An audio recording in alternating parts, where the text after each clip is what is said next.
Welcome back, everybody. There's nothing worse than, that little tickle you feel in your throat when you just know you're about to get sick. Well, our guest today says you can actually keep that from ever happening again. It sounds kind of hard to believe. Dr. Raymond Francis joins us live now from Fort Lauderdale, Florida. Hi there, doctor.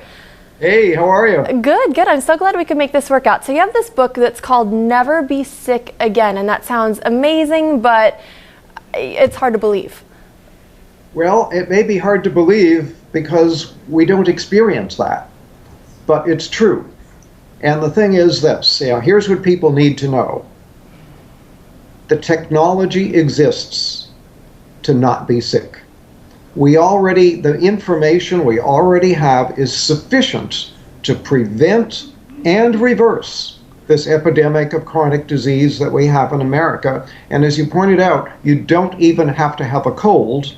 And I can tell you that I have had, in the past 26 years, I've had one cold, and I have a very good excuse for that one cold. So I'm 75 years old. I am in perfect health. I don't take any medications whatsoever. I have boundless energy. I have a clear mind. I don't have an ache or a pain in my body. I'm living proof that you can be healthy and you don't need to be sick. Now, I think I've kind of started to take it for granted that I'm going to get one cold every year, and I plan ahead for that, and I think a lot of people live like that. I can't imagine a life where you never even get a cold. So what are you doing? Well, I have to tell you, at age 48, I almost died. My death was a medical certainty, and I had to use my own knowledge of biochemistry to save my life and then to restore my health. And that's what got me interested. Almost dying really caught my interest. What I do, I changed my diet. I changed my lifestyle. I've learned how to eat good food. I take very high quality supplements. In fact, I now make my own supplements and sell them, very, very high quality. I get regular exercise. I meditate on a regular basis. So in short, I changed my diet, I changed my lifestyle, and I take very high quality supplements, and that's why I'm so healthy. So what are some changes that all of us can take? Because not everyone is able to, make their own supplements in their home. So what are some simple things that we can do right now to keep ourselves from getting sick again? Okay, well, simple things. If you want to do one thing and only one thing, get off of sugar. Sugar is a deadly metabolic poison.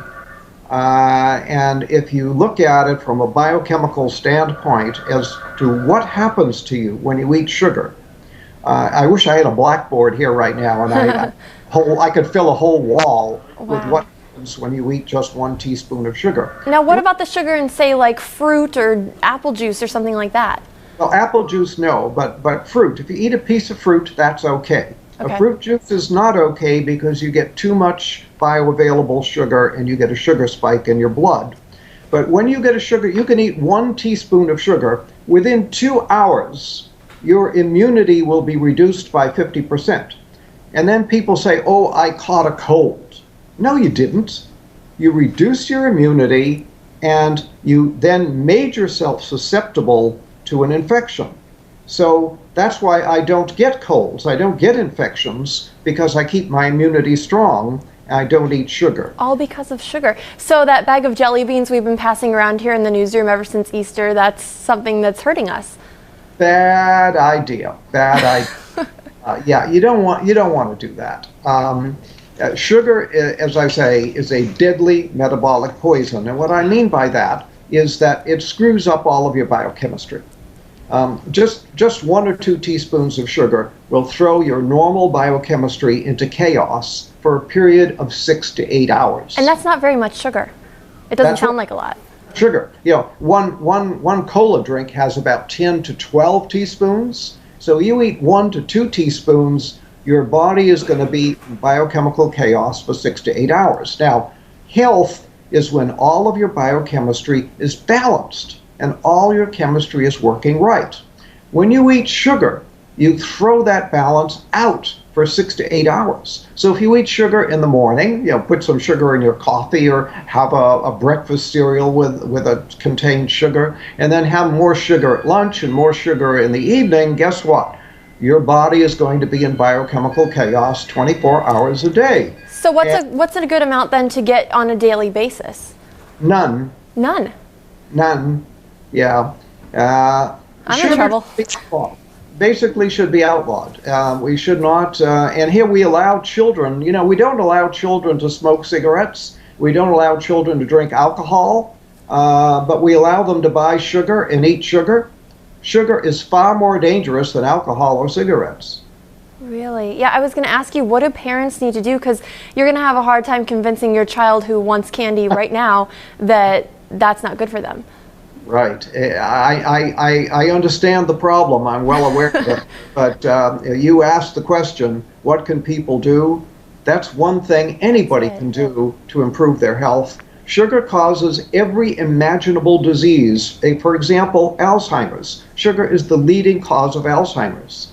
Sugar is a major cause of cancer, a major cause of heart disease, a major cause of diabetes.